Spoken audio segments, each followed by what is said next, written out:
All right, beginning with a look from Devil's Lake, North Dakota. Thanks to our friends at Home of Economy for the view. It's crispy, and look at the blue skies there as we prepare for a setting sun in this 5 o'clock hour. Let's take a look at your current conditions right now out at Hector. It's brutally cold across the entirety of the viewing area.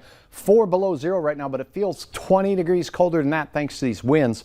And those winds have been pretty sustained at around 15 miles per hour throughout the day from that chilly northwest direction. 5:45 in Fargo, the time of sunset around the area. Temperatures in the single digits below zero, although in Gwinner it is zero. Sisseton 6 above. That's where the balmy bananas are growing right now.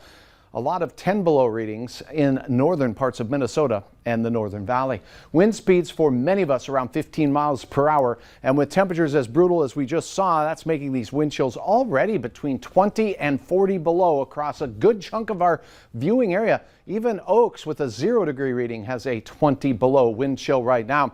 And when we zoom in on the coldest area where we see the dark colors here, wind chills of 30 to 40 below can cause exposed skin to freeze in mere minutes.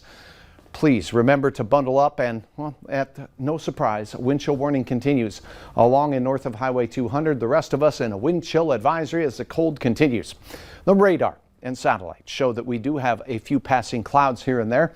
And as we take a look at the big picture right now, not a lot on the radar in our neck of the woods, but oh, what a storm system working its way through and out of the nation's midsection heading into the Ohio River Valley right now with snow north in Ohio, but you go down south into Kentucky and there's a good old-fashioned ice storm taking place. And one item of note for us is that the storm tracked with the precipitation mainly from the Central Pacific through the Central Rockies and in through the Central Atlantic states. It's well to our south. We remain on the cold pool of this system, and it looks like that's going to stay the same for the next several days.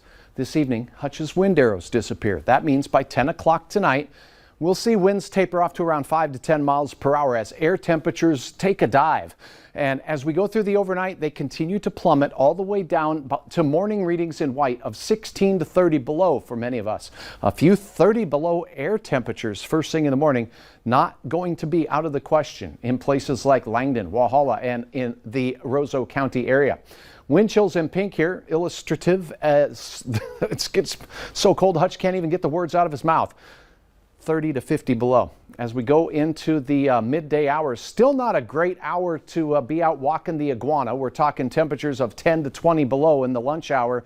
And notice we stay below zero for almost all of our areas. A few clouds in the south and a few flurries possible in the south with no significant accumulations there. And all day long, sub-zero and brutally cold air up along the international border all day. Teens below. Another cold night for tomorrow night with passing flurries south. In Fargo, we're talking about temperatures that rise only modestly to around 4 below for an afternoon peak reading. We'll see passing clouds and late, maybe even a flurry of snow. Temperatures single digits below south, teens below north. And now let's take a look at this cold air mass coming out of and developing in Canada. As we go into the weekend, it skirts our northern counties for some of the coldest air of the season for you, with many of you reaching air temperatures of around 30 below. Here in Fargo and Point South, not as bad. The 0-degree air and the 0-degree line dives all the way south into Texas for some dangerously cold air for those folks. But for us, we start a modification of this cold Arctic air mass on Monday. And by midweek, that 0-degree line is all the way up into central Canada. So this bison heard that there is some better weather on the way. Bruce, thanks for your photo. As we take a look at temperatures that will bring morning lows around 20 below through the weekend, through your Valentine's Day. High temperatures will be the most brutal at around 5 to 10 below here this weekend. And then the improvement showing up as we get into the middle of next week. Stacy? Yeah, that 0-degree line can just get out of here. I don't care if it's in Texas or wherever it wants to go. No one wants to see that. Yeah, nobody likes it. Let's just do away with it. Thanks, Sounds Hutch. good.